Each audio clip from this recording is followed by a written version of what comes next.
And it's episode 25. 25, yes. Hmm. That's so not nice. What? I just yawned. Working with I'm you is so tiring. 25 I'm not the one who episodes. makes me get up early sometimes.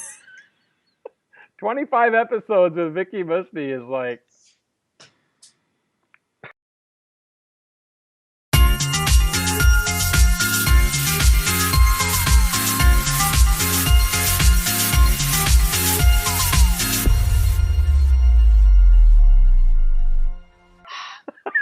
Wow.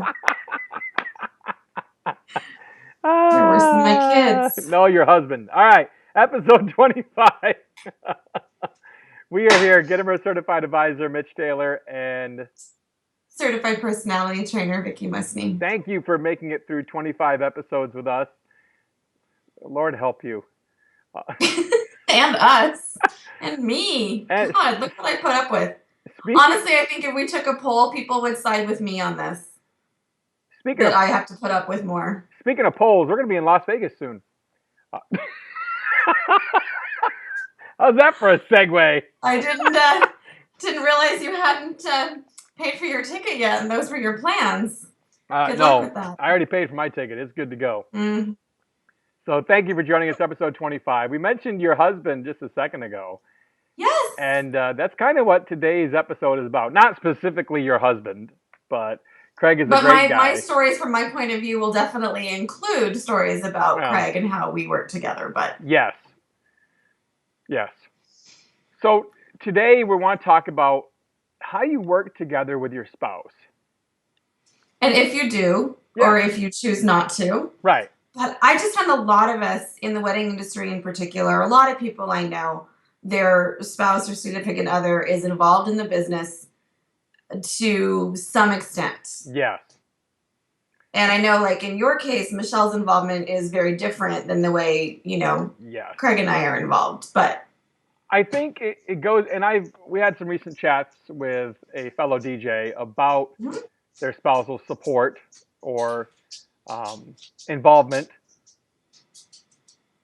yeah, Probably a better way to say it, involvement. And it's funny, I think, how we get into this. I think how your spouse supports you or your boyfriend or girlfriend support you kind of goes back to where you were hmm when you met them in regards to your business acumen and everything else. And I think that has a bearing on it at minimum, yeah, I think that's very, very valid. if You not a know, if not a bigger impact. I could just for example, my wife and I we met on board Carnival Cruise Lines on board a cruise ship. She was the guest and I was the bad boy, and true story. And yep. so reality is she met me back when I was spinning in onboard clubs, and that's all she's known me as is as a DJ. And from that standpoint, that's good because that's who I am at heart is a performer. And And it's so, who she married. yes, and it's who she married and it's who she fell in love with, right? And it's not a case of that back then was my full-time job. That's all I did. I wasn't, washing the cruise ship windows on the side, Great do, analogy. do, doing the DJ work. That wasn't the case. It was a full-time entertainer on a cruise ship, and Yep. and so from that standpoint, I think that has a big bearing in regards to spousal support. Yes. And even though your business has obviously changed and you have Yeah. your own business now, but she's also been through, life with you when you worked for other people and then when Yes. you started and then as you grew. And so for those that don't know, what is her level of involvement, Okay. shall Yeah. we say, So in my your business? wife, I mean, I know. the only thing that Michelle, my wife, has to do with our business right now, obviously she's my sounding board, and frankly, without my wife, I would not be able to do what I do right now. There's no way. You wouldn't be watching this podcast right now if it wasn't for my wife. And so I thank her for everything she has put up with with me, um, the sacrifices she's made, and her amazing support as a mother. It's been awesome to be able to live out my dream, and eventually she'll need to live out her dream too. And hopefully we can, not hopefully, but we will make that happen for her too when she wants it. But from this standpoint, like I said, I wouldn't be here without that. Michelle is my HR director as well for the company. So anyone that gets hired into tailored weddings, they have to have an interview with myself, and they also have to have an interview with Michelle as well. And to me, that's important, that whomever you hire, especially when you have a reputation in a small town. Again, Tailored Weddings operates in a small town of 12,000 people. Our biggest reach is probably 100,000 people in our area. And that's literally have to drive like a 4-hour radius in any direction to get to, 100,000 people. Well, maybe not any direction, but most any direction. Unless I go southwest, southwest, So then I get crazy more than to that. think But about. yeah, it is what it is. And so anyway, Michelle's our HR department here. But beyond that, I handle everything else in the business, which is quite different from what you and Craig have for your Yes. relationship, correct? And I think it goes back to what you said initially. It depends on how you started. Our business started very much by accident at our own wedding. My husband had just finished video and animation school, but he was working doing marketing for a company in the Bay Area. Sure. I was a high school teacher. That's why we planned a summer wedding. But he had just finished his degree in the spring, and he put together a really cool video of us. We call it a scrapbook video or storybook video. But they're, a slideshow, which back in 1996, most people that were doing slideshows were still actually using slides.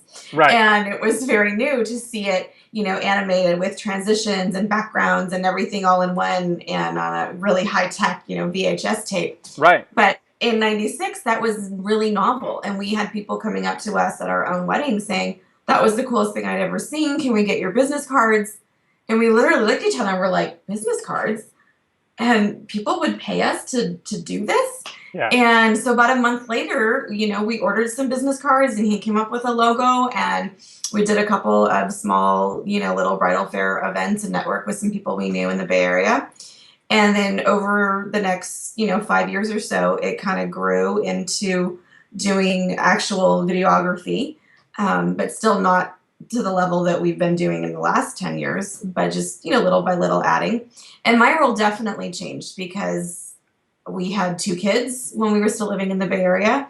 When we relocated to Reno, they were 16 months old and 5 months old. Wow. So my main role was just to support my husband enough to let him do some videos so that he could do what he loved. But I was real adamant that I always wanted him to have a day job. And we spent the first, 10 plus years of our marriage with him saying things like, well, someday I want to do video full time. Yeah. So I want to stop you right there only because you were real adamant, quote, you're real adamant that he have a day job. Yes. Tell me about that, because I think that's a struggle that a lot of guys and ladies even. We spent the first 10 years of our life together with him saying, this is what I want to do someday.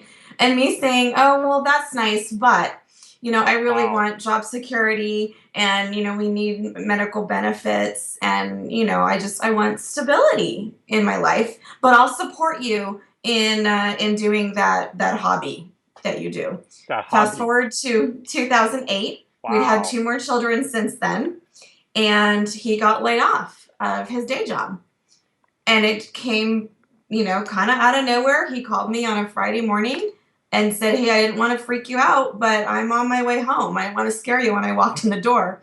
It was like 9 o'clock in the morning. He goes, but I came into the office. They handed me a check in a box, and they gave him a whopping 2 weeks severance pay. Wow. And we had a mortgage and 4 children. And it was a shock. So we spent the next 6 months with him interviewing for different jobs. And, he did some contract work. And I started working part-time at a small local college here, which was a really fun side job. But it was about 6 months later where I finally was the one that said to him, honey, I think it's time for us to pursue our business full-time. I think that's why nothing else is seeming to come together. Yeah. This is, I think it's time. And he kind of looked at me and he's like, no, but I need stability and I need a paycheck and I need a job. Switch roles. And so So we did that for the next 4 years.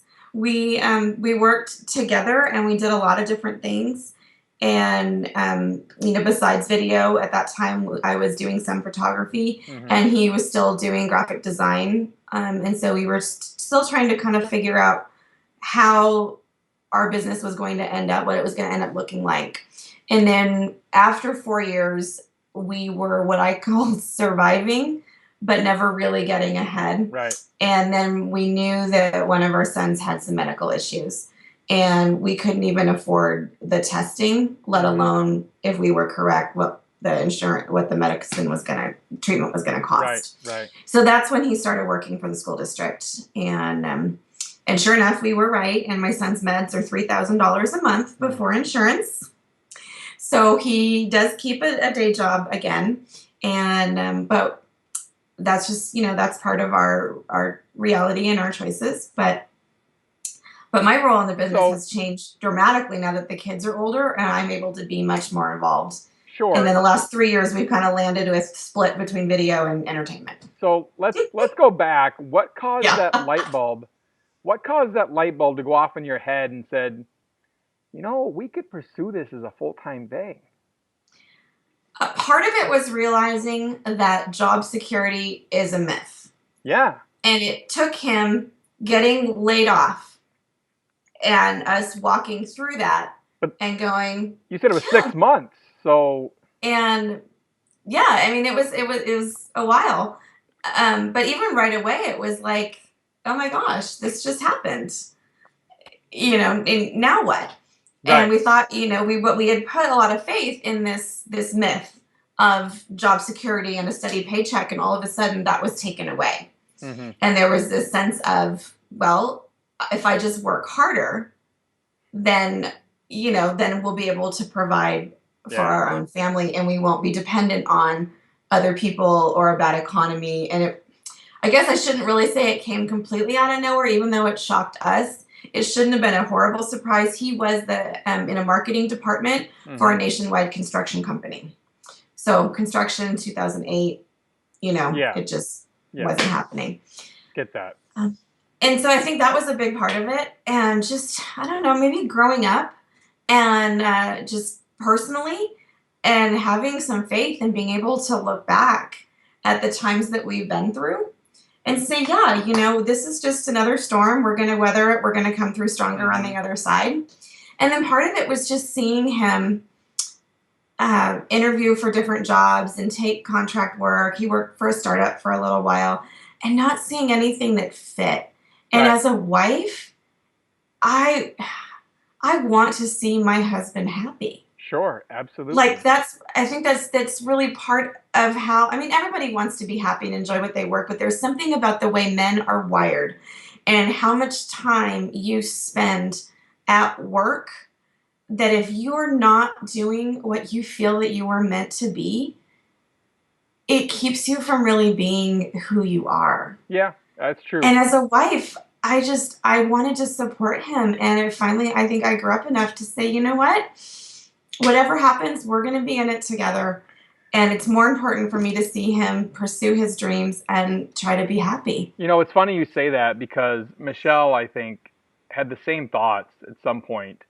Because I moved off from Carnival Cruise Lines to Michigan for her and Hmm. did a few odd jobs. I was a liquor coordinator for Arbor Drugs back in the day when Arbor Drugs was still a thing in southeastern Michigan. And I was a bank teller and I held all kinds of jobs. I've been a car salesman. I've done finance And you worked at a manager. bank. Huh? I didn't know you worked at a bank. Yeah, absolutely. I did not know that. Yep. So I've done a lot of different jobs over the years, but Hmm. I've always stayed a performer, stayed a DJ. And it was funny. My father-in-law even made a comment about, when we were first moving up here, he goes, I can totally see you eventually with your own company, your own successes, not doing this. So it was weird that other people believed in me when I necessarily didn't believe in myself. And even Michelle and I both said that when we first moved up here, that $1,000 an event was just, it's not going to happen in the UP. Like that's not a thing. It's Hmm. not going to even be a possibility. Isn't it great when we prove ourselves wrong Oh, sometimes? it's just crazy, how much you prove yourself wrong when Yeah. you put your mind to it. So I want to ask you this question because I know some of our viewers have kind of piped in with this question over the years, over the Last couple last weeks. few. Yeah, exactly. And that is, you know, working together as husband and wife. Obviously, you see each other at night. You know, you live with this person, and now you also are working with this person, like Well, in and we're a little bit different now because we had the 4 years where we worked together all the time, exclusively from home and events. right, And then we've had the last almost 3.5, 4 years where, he's been back doing a day job and sure, still working the business. right, yeah. So, I guess what is that like when you're literally 24/7 with this person, and holy crap, I need some space, and hey, this is my business. What are you doing jumping in my business and tell me how to Yeah. run this thing? You know, And we how do went you deal through with that that? because, yeah, in the beginning it was a lot of him. And when I was at home with babies, my role was, you go have fun, go, shoot your wedding that you're going Right, to do, and go edit your video in the office, and I'll take care of the kids. And then as they got a little bit older, it was like, okay, yeah, I'll come to the bridal fair with you, and oh, maybe I can help you with sales, and I can do this. And then all of a sudden, when we started doing it full time, I took on a much more active role. And I really became the face of the company. I was the one that was going to all the networking events and getting involved in the associations and building relationships with other, wedding and event professionals, which meant that when I booked work, I was expected to be at the event. So right, I started working more. And I did hire some other people. Sometimes it was easier for me to send a second camera person than to hire a babysitter. right. It's not everybody wants to babysit somebody's 4 kids. I mean, they were good kids, but Well, you should have got it cable was a and lot of cheaper. them. I love that joke. So yeah, I But think then, it's a yeah, tough and then I thing. think it's changed over time. And I think the thing that has helped us the most is realizing that we have to have a clear division of labor. Mm, And I picture it like a Venn diagram. There's all these things that I'm capable of doing and all these things that he's capable of doing. And then there's that middle area where there's overlap, where there's the things that either one of us could do. So we have to decide, how are we going to handle those? Because the things that I suck at and he's great at, that's not where the problems come in. right, I'm like, there's no power struggle there. right, It's only in the overlapping part. And especially when we face things differently. Like whoever happens to answer the phone and field that call from an incoming client, we feel like, well, that's my client. right, I'm gonna handle it my way, and I'm gonna take this path to get to the meeting, and he might do something totally different. And that caused some conflict, I think, in the beginning. And we're yeah, in a better place now where I have to just say, you know what, he's his own person. yeah, And sometimes I'm a little frustrated because I would have handled things a little bit differently. Um, but I have to admit that I'm sure he says the same thing about me sometimes. yeah. And he loves me anyways. And Well, you two are two very different personalities in some cases, yes, and so you have he's, that, and yeah, then we have that. you need to have job descriptions written for Mhm. each part of the business. So this is what the salesperson does. This is what the office manager does. This is what the talent does. This is what the video editor does. This is what the videographer does. This. And it looks great on paper, but that's not always how it plays out in reality. I get that. I And get that. But depending if you on where the have it, lead comes in, and so sometimes you have to be flexible, and you can go in with the plan and you can have those descriptions, and I think you need to. yes. But you also have to, when you're working together, like with anything in life or marriage or family, Hmm. things don't always happen exactly like you want them to. Well, as long And as you sometimes arrive at you the same have to just outcome, roll with it. as long as you get to the same outcome, Yes. there should be nothing wrong with that. Yes. Um, And and as long as we feel like generally we're on the same page with the big things, which mhm, is, in my mind, it's things like our price range and yes, how we're approaching our packages. We have to be on the same page. yeah, In terms of number of events that we do, we have to be on the same page with that. When we were doing this exclusively, we went from doing, in 2008 when he had the job, we were doing about 10 weddings a year. In 2009, we did 20. In 2010, we did 40. And then we kind of hovered at that. And that was when it was just the two of us, that was plenty. It was probably more than enough, especially with video, because there's so much aftermath with editing. Yes. And now that he's, working a day job again, we're back down to wanting to be between 10 and 15, which is a great place to be for us, because it allows me to be super picky about who I work with. If I don't feel completely connected with the couple and just excited to be working with them, I don't feel pressure to take it. And our prices are, 3 times what they were back in, 2008. And I feel good about that too. Well, I think we have different levels of success. This is probably a completely different topic, but different levels of success and where we want to be in our business. But I think the key here is, again, do you and your spouse agree at the core principles of your business? And if you the main things, are you on the same page? Right. Are you on the same page in regards to all 6 facets for the most part, right? There's different ways to get the different outcomes. 5 plus 4 equals 9, so does 6 plus 3, but 3 times 3 also equals 9. Who cares? As long as you get to the same outcome, you get to 9, or whatever your outcome is wanting to be, then you're fine. There's nothing wrong with that. And you have to realize that not everyone is going to do things your way. You have to give up the ego, which has been a really tough lesson for me to learn. I can tell you that. And that's no different when you're working with your spouse. Yeah. I mean, it's that issues are still there. There's still, Well, and more so because you live with that person. That's episode 25, our silver anniversary episode. We're going to go eat some cake now in honor of our 25th anniversary episode, whatever we're going to call it, of this show.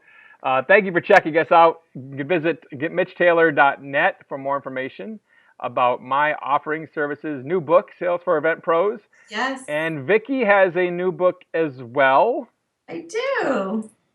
It's Personalities. Yes, Personalities for Educators. Yes, Personalities for Educators, written with your brother, Kevin, correct? That's right. My brother, who's a middle school teacher. Awesome. So if you want more information on our products, go to VickieMusni.com or MitchTaylor.net. We will see Or if you have specific questions about working with your spouse. Yes.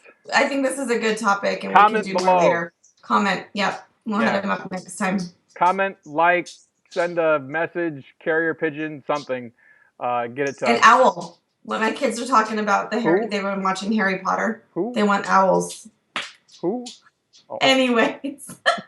See you next time. Bye.